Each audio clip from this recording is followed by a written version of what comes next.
this is Suzanne. Today I'm going to do a bread making video. Lots of people have a bread maker and they don't use it because they say it doesn't turn out. I've had one for over 25 years. I'm on my third one now because I've worn them out. And you just need to learn how to make it work and then have the best bread. I always make 100% whole wheat, and that's what I'm going to show you today. This is my little box of bread making supplies. It's really handy if you have everything in one spot. Just grab it out of the drawer when you're ready to start and everything's there. So I pull out what I need. I use very specific measuring tools to go with my 1 cup. So you have a book from with your bread maker. This is my very well loved one. As you can see, I've modified a little bit of the recipe to what I find is a little better. I put a little less salt in, for example. You want to be very careful with your measurements. So you get your bread maker container ready. You want to have quite warm water. I usually heat mine up. Check it. If it's too hot, you'll kill the yeast. If it's too cold, it just doesn't really like it. So mine is 1.5 cups.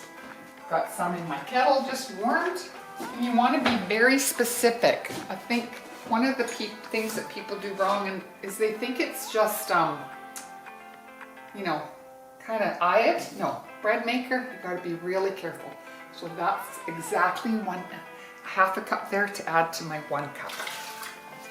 Put my 1.5 cups of water in there, and then you have to put 2 tablespoons of powdered milk.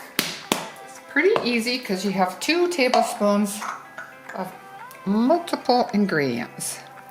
2 tablespoons of margarine, 2 tablespoons of honey, molasses. I just use my finger to clean that out. You need approximately a teaspoon of salt. I use a little bit less. Salt doesn't need to be as exact. So you want to dry because I use this as my 1 cupper for everything. This is her bread 1 cupper. Fill each one of these up, bang it a little, and get it really at 1 cup. So we use 3 3/4. The 3/4, make it nice and smooth. There you go.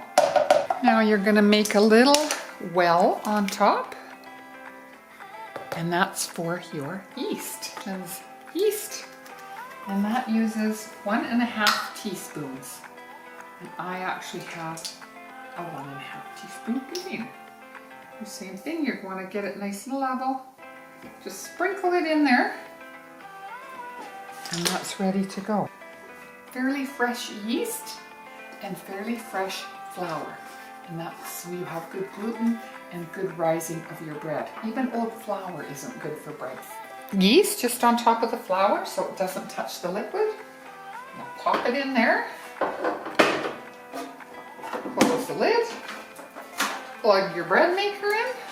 Okay, so you're gonna press your bread maker menu option till you get to green, because we're making whole wheat, and then start. 4 hours and 10 minutes to make your bread. It will be hot when it comes out, so you'll still have to take it out and let it cool. This does have stay warm feature. You don't want to leave it in too much longer over that because the bottom gets soggy. Just so people who are new to this, one of the things might be that your dough is too wet or too dry, but after about 30 minutes it beeps.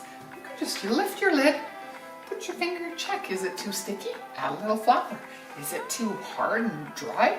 Just sprinkle a teeny bit of warm water over it. You can totally do that, and it's a really good idea. Bread is ready. The handle is hot, so get yourself a little glove. Just gonna turn it and lift. Take it up to your board. And then the best thing is to just give it about 10 minutes to cool off a little before you try and empty it out of there.